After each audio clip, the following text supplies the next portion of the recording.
Assalamualaikum warahmatullahi wabarakatuh. Perkenalkan, nama saya Andri Setiawan dari Program Studi Magister Sains Manajemen Fakultas Ekonomika dan Bisnis Universitas Gadjah Mada. Pada kesempatan kali ini, saya akan memaparkan sebuah artikel yang berjudul A Process Perspective on Organizational Failure, Qualitative Meta-Analysis, yang ditulis oleh Stefanie Habersang dan kawan-kawan. Kemudian, langsung saja ke rumusan masalahnya. Masih adanya ketidakjelasan pada model proses dalam menjelaskan keterkaitan dan mekanisme yang mendasari proses kegagalan organisasi. Model proses sebelumnya mencoba menangkap bagaimana kegagalan terungkap dalam model tunggal yang menggambarkan kegagalan organisasi sebagai hasil dari inersia atau ekstremisme atau sebagai kecampuran keduanya. Namun masih belum jelas bagaimana penjelasan yang saling bersaing ini terkait dan mekanisme apa yang mendasari penjelasan mengapa proses kegagalan organisasi terungkap, seperti apa yang terjadi. Penelitian sebelumnya tidak menentukan mekanisme yang mendasari proses kegagalan terjadi. Model proses sebelumnya bersifat deskriptif. Mereka tidak menentukan mekanisme yang mendasarinya, yaitu proses yang membawa atau mencegah perubahan dalam menjelaskan proses kegagalannya. Kemudian rumusan masalah yang kedua yaitu adanya perdebatan antar peneliti mengenai model proses yang mungkin sangat cocok untuk mengatasi dikotomi eksternal-internal. Bertolak belakang dengan model variasi berurusan dengan kovarian antara variabel dependen dan independen, model proses mencoba untuk menangkap urutan kondisi dan peristiwa tertentu dalam menjelaskan bagaimana kegagalan terungkap seiring waktu. Gagasan di sini adalah bahwa penting untuk berteori tentang urutan dari waktu ke waktu karena insiden seperti keputusan kepemimpinan yang tidak memadai memungkinkan memiliki implikasi yang sangat berbeda untuk suatu organisasi tergantung pada waktu pengambilan keputusannya. Penelitian ini mencoba untuk menangkap bagaimana kondisi dan peristiwa tertentu terjadi dari waktu ke waktu. Model proses secara tradisional mencakup eksternal, misalnya kepadatan populasi dan masuknya pesaing baru, dan aspek internal, misalnya kelambanan organisasi dan bias kognitif dalam teori mereka. Kemudian yang ketiga yaitu adanya batasan dalam generalisasi dan dukungan empiris dalam penelitian menggunakan model proses. Hal ini dikarenakan penelitian sebelumnya hanya berdasarkan kasus kecil atau mengadopsi pendekatan konseptual murni. Selain itu, sementara penulis setuju dengan potensi kuat model proses yang menjelaskan kegagalan organisasi seperti disebutkan oleh Hembrecht dan D'Avigny 1998, Herakles dan Mears 2016, Tripsas 2009, Welzel dan Johnson 1989. Kemudian teori yang digunakan yaitu ada dua, yaitu eksternal dan internal. Dari eksternal yaitu yang pertama ada Industrial Organizational Theory, yaitu teori dikemukakan oleh Anderson dan Tussman 2001. Dalam teori ini dijelaskan bahwa kegagalan organisasi adalah hasil dari tekanan dan kendala dari struktur industri. Kondisi industri menciptakan tekanan deterministik dalam hal adaptasi dan kelangsungan hidup organisasi. Kemudian teori yang kedua yaitu Population Ecology Theory. Teori ini dikemukakan oleh Hannan dan Freeman 1984. Dalam teori ini dijelaskan bahwa kegagalan organisasi adalah hasil dari proses seleksi di mana lingkungan eksternal memilih organisasi-organisasi yang tidak layak dalam hal kondisi lingkungannya. Kemudian institutional theory. Teori ini dikenalkan oleh DiMaggio dan Powell 1983. Dalam teori ini dijelaskan bahwa kegagalan organisasi adalah hasil dari pelanggaran terhadap pedoman otoritatif yang telah ditetapkan untuk perilaku sosial, yaitu aturan, norma, dan rutinitas yang lebih lanjut hilangnya legitimasi. Kemudian strategi eksternal yang keempat yaitu Strategic Choice Theory. Teori ini dikemukakan oleh Gill 1972. Dalam teori ini dijelaskan bahwa kegagalan organisasi adalah hasil dari tindakan strategi top management yang mengarah pada ketidakselarasan dan dengan tuntutan lingkungan. Kemudian dari internal, teori yang digunakan yaitu resource-based view, yaitu kegagalannya berasal dari kurangnya pengembangan, penyebaran, dan pemanfaatan sumber daya tangible dan intangible, dan kemampuan perusahaan atau kemampuan inti perusahaan menjadi kekakuan atau membuat kaku perusahaan. Teori ini dikemukakan oleh J. Barney 1991 yang menjelaskan bahwa dasar keunggulan kompetitif terletak pada sekumpulan aset berwujud dan atau tidak berwujud perusahaan. Kemudian contingency theory yaitu Kegagalan terjadi karena ketidakcocokan karakteristik organisasi, misalnya struktur organisasi dengan kemungkinan yang mencerminkan situasi organisasi, misalnya dinamika lingkungan. Teori ini mengemukakan bahwa kinerja kelompok yang efektif bergantung pada padanan yang tepat antara gaya si pemimpin dan sampai tingkat mana situasi memberikan kendali atau pengaruh kepada si pemimpin. Kemudian upper echelon teori, yaitu kegagalannya berasal dari kesalahan persepsi manajerial terhadap rangsangan lingkungan dan organisasi yang mengarah ke pilihan strategis yang tidak efektif. Pada teori ini, Hambrick dan Mason 1984 menjelaskan bahwa konsep manajemen memuncak sebagai pembuat keputusan strategik yang utama di dalam organisasi, sehingga keputusan strategi yang dibuat pemimpin memiliki dampak secara langsung terhadap outcomes organisasi. Kemudian groupthink teori, yaitu kegagalannya berasal dari keinginan kelompok untuk harmoni atau konformitas yang mengarah ke hasil pengambilan keputusan yang disfungsional atau tidak rasional.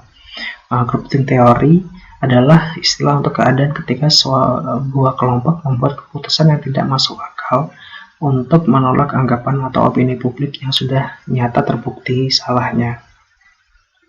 Kemudian threat rigidity effect teori, yaitu kegagalan hasil dari kecenderungan ke arah respon yang dipelajari dengan baik atau dominan dalam hal peristiwa yang mengancam yang mengarah ke reaksi yang tidak efektif terhadap perubahan lingkungan.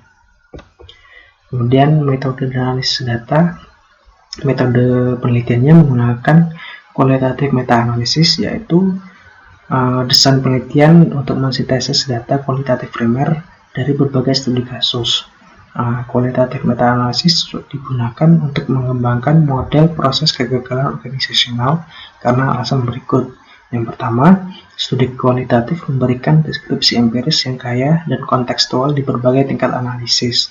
Yang kedua, berbagai studi kasus dapat digunakan untuk menjelaskan bukti empiris sebelumnya tentang proses kegagalan organisasional yang nantinya memberikan temuan yang lebih kuat, dapat digeneralisasi dan komprehensif.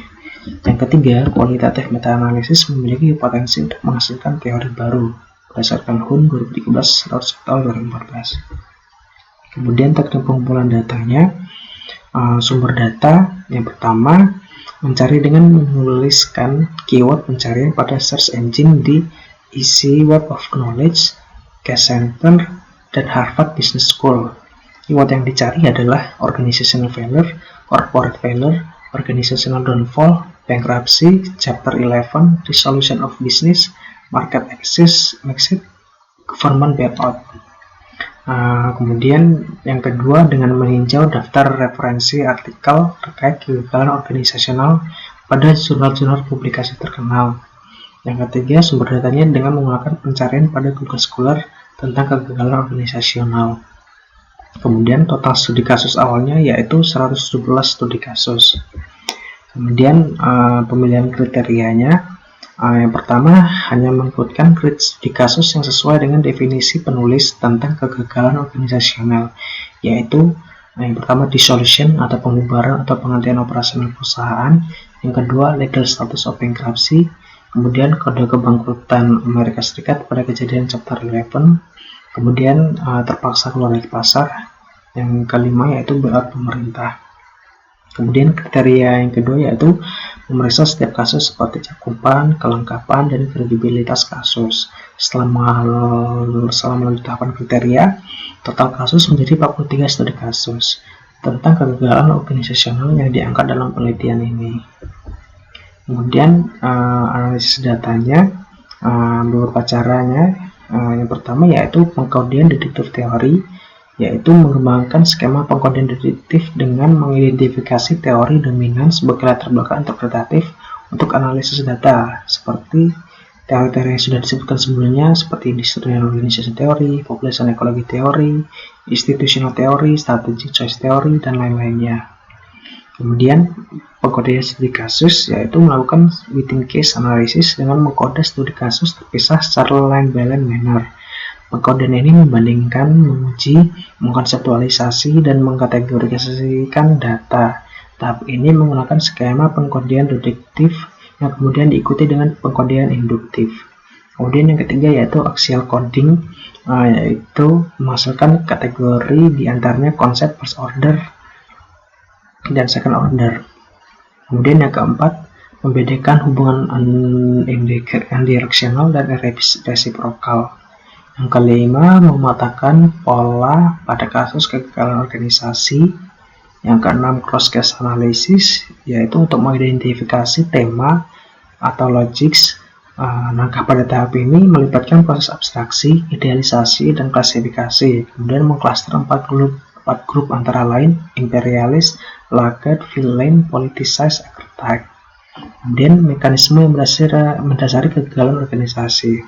Pada masing-masing dari 4 kelompok diperiksa mekanisme yang mendasari proses kegagalan. Berdasarkan analisis converging dan diverging relationship, dapat diidentifikasikan rigidity mekanismenya seperti proses convergent atau proses divergent. Kemudian validitas datanya, yang pertama menggunakan beberapa studi kasus dan memberikan alasan untuk pemilihan kasus dalam menetapkan validitas eksternal.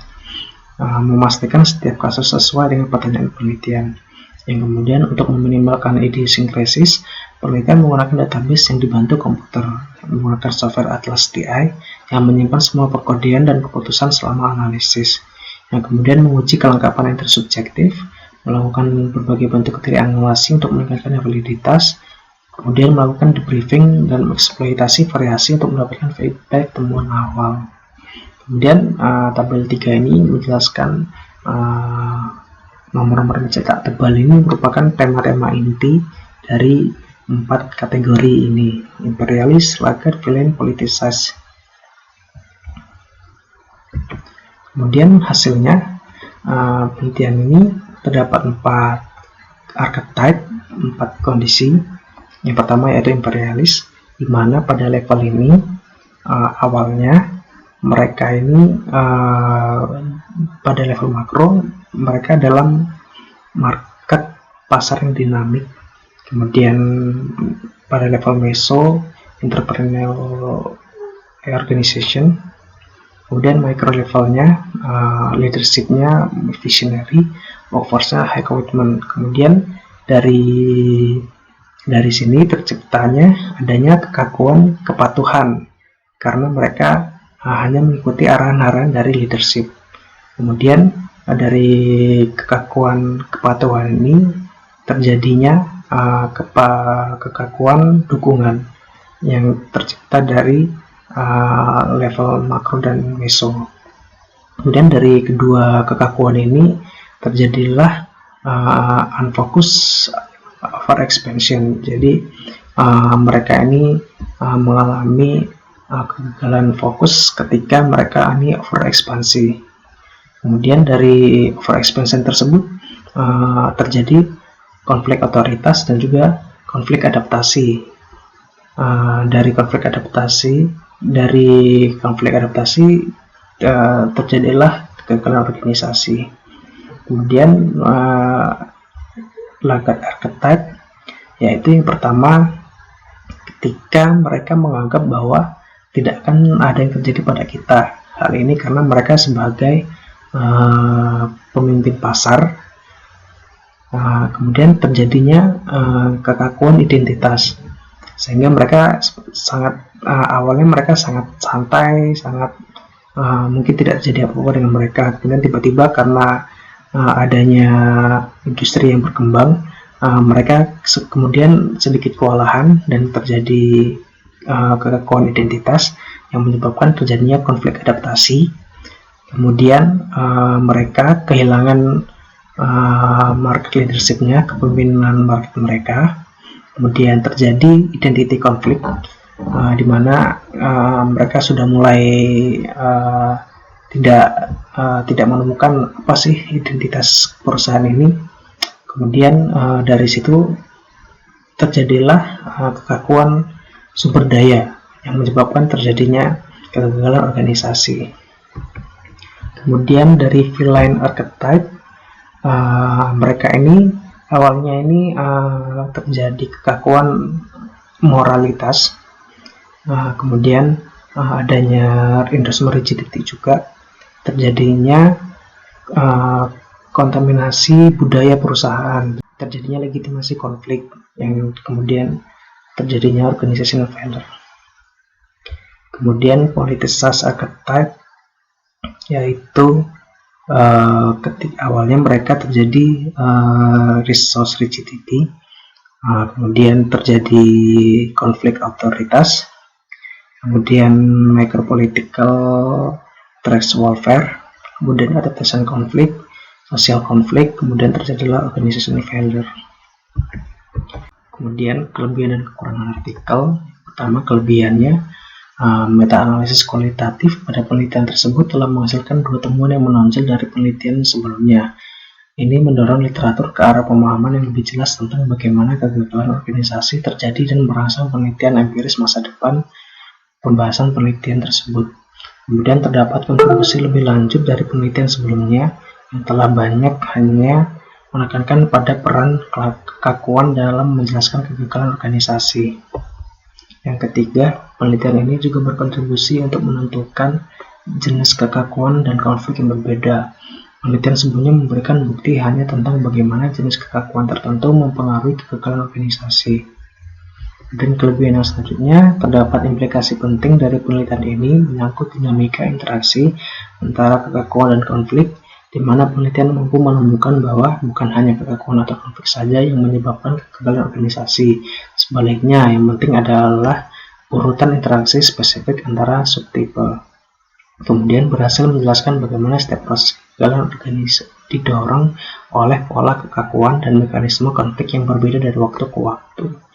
Kemudian kekurangannya, menurut saya, yaitu temuan dalam penelitian ini melampaui kesimpulan awal bahwa perbedaan inersia versus ekstremisme mungkin sebenarnya tidak memadai. Dari tingkat abstraksi yang tinggi, baik pola dasar proses lamban maupun yang dipolitisasi tampaknya mewakili pola kelambanan. Dan penjelasan mengenai ekstremisme dalam literatur mungkin benar-benar perlu ditinjau kembali.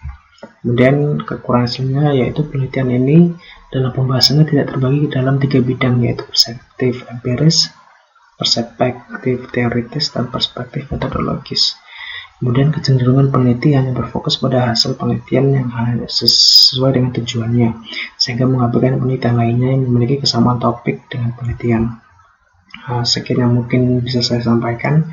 Apabila ada salahnya mohon dimaafkan. Terima kasih. Wassalamualaikum warahmatullahi wabarakatuh.